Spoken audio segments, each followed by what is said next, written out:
Hey there friends, and welcome to Laugh Napkin. My name is Frank, and today we'll be checking out the subreddit r/MaliciousCompliance. If you're new around here and enjoy these Reddit stories, be sure to subscribe for future videos. Now sit back, relax, and enjoy the show. This first story comes from user Nikoloi.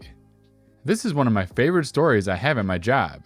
I just found this subreddit and thought it might belong here.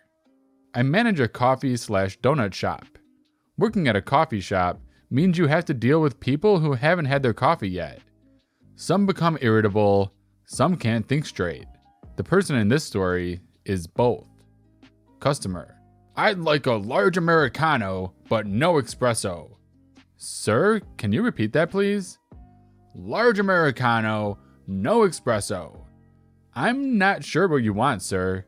How hard is it to effing understand? Are you retarded or what? I was beside her making the drinks and witnessed everything. I stepped in. Sir, if you just want hot water, we can give it at no charge if you buy something. I don't want effing hot water.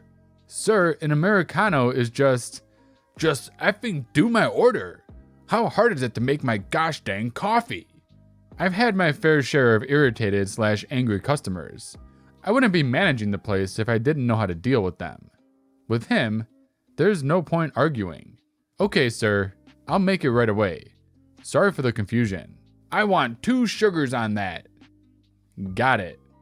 For those who don't know what an Americano is, it's basically just espresso and hot water. So no espresso means just hot water. I hand him the cup. He says, now how hard was that? Very simple, sir. Enjoy the sugar water.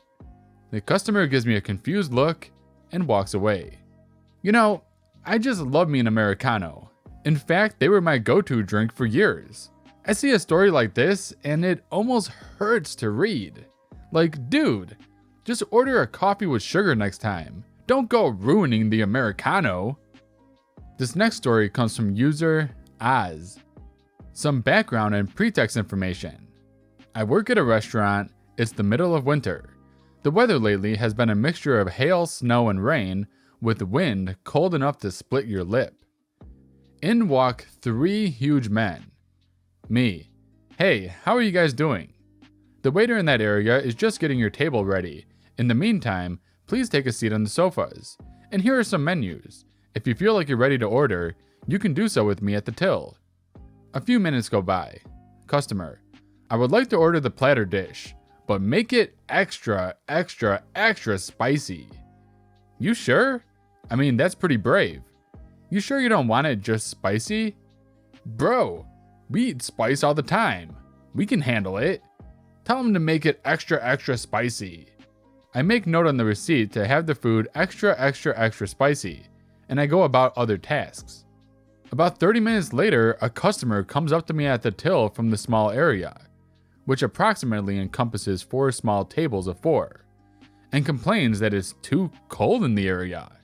I find it strange as we have the heating turned all the way up, and also mini heaters at every other table, so I proceed to find out what could be causing the problem. I walk over and the huge guys have their windows fully open by their table.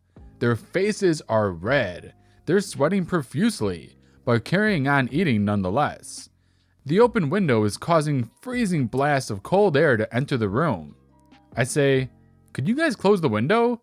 It's making the room too cold, and it's affecting other people's dining experience. Nah, bro, it's too hot. The food's too spicy. I told you guys that might be a little too spicy.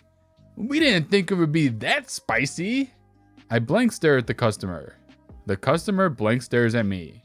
We eventually agreed on having the window a little bit open. They came back a week later and asked for it to be spicy, but not too spicy. God knows the destruction they caused in their own toilets. Hoo-wee, that was one spicy story. But don't worry, because the next story will be sure to cool you down. This next story comes from user Curious G Peach.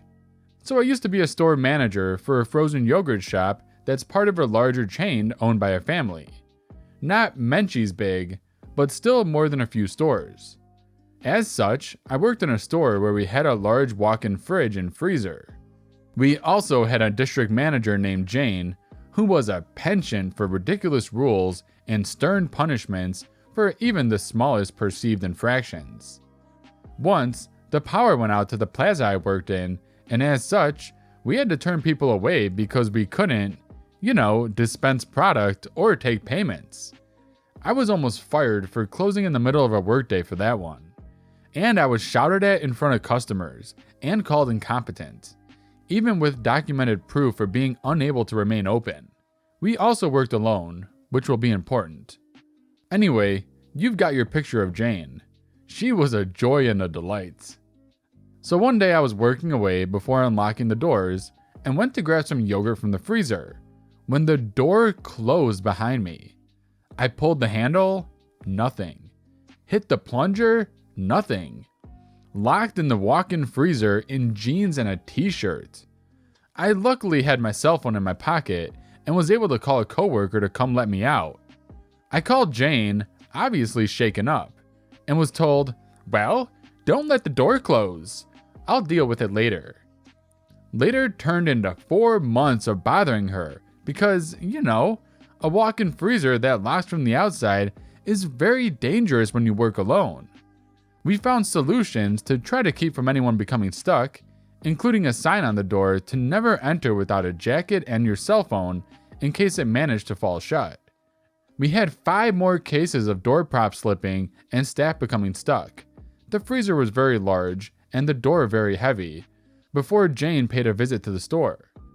First thing she did was tear down the sign because it's an eyesore and started shouting that we should never have our phones while working for any reason. She left, still no fix in sight, promising to cut hours of anyone caught with phones, even in the freezer. Fast forward another month, and one more incident of someone getting locked in, and this time having to be rescued by a customer, who she screamed the backroom lock code to. Jane arrives shortly after opening one day to discuss the freezer, and immediately tears down the new safety sign and starts telling me how I need to start listening to her and stop being so stubborn. While we're having it out in the back room, the front bell rings to let us know there's a customer. Jane tells me to serve them and that she'll stay and finish up some paperwork before leaving. She makes me show her that my cell phone is in my backpack, because phones are against company policy. You know that. I leave to serve the customers, who it turns out were a softball team on their way to a tournament. About 25 minutes later, I was finished with the team and was about to quickly mop the tables when I realized I hadn't seen Jane leave, and she usually didn't stay long. I finished cleaning up and doing some restocking before I heard it. Unmistakable shouting and banging on a door, coming from the back room. I put my ear to the door, turned up the store music a few notches, and then gave the bathrooms a quick refresh before opening the freezer to find Jane shaking with a rage/fear combination I've never seen before, and putting on my best shocked face. I say, "Oh dear, you really can't let that door close. How long were you in there? I wish you'd had your phone so you could call me." Ooh, I bet that felt good to see Jane stuck in the freezer. Gotta love seeing your crappy manager choke on her own rules. But for the employee's sake, I really hope they fix that freezer. This next story comes from user 75foot Ubi. Not my story, but my parents. Car involved. 2005 diesel Jetta, the generation before the recalled model. About 10 years ago, my dad got into a bad accident in the Jetta. Woman T-boned him at full speed. Left side of the car shot to hell. He starts the claim through his insurance, and they start the repairs. The insurance adjuster writes into the repair report that the insurance company put a lifetime guarantee on all repairs done to the car from this accident. Things that were repaired/replaced included the transmission, the condenser, the radiator, serpentine belt, headlights assembly, ECU, etc. Basically a lot of big ticket items. So time wears on, and about 3 years later, the clutch pad needs to be replaced. So my dad takes it to the shop and then sends the insurance company the bill. Insurance agency says, "Why are you sending this to us?" "Dad, it's one of the things repaired after the accident that you guaranteed for life." "We didn't mean lifetime, we meant a year." "Well, the policy says lifetime, so you're on the hook." After a few nasty grams between lawyers, the insurance company pays up. But now, my parents are pissed at the way they've been treated, so they resolve to keep the car until the floorboards rust out. Things that have been replaced on the insurance company's dime since then: clutch, radio, left front tire multiple times, brake pads and rotors, front bumper, driver door window motor, air filter, left side engine mounts, etc.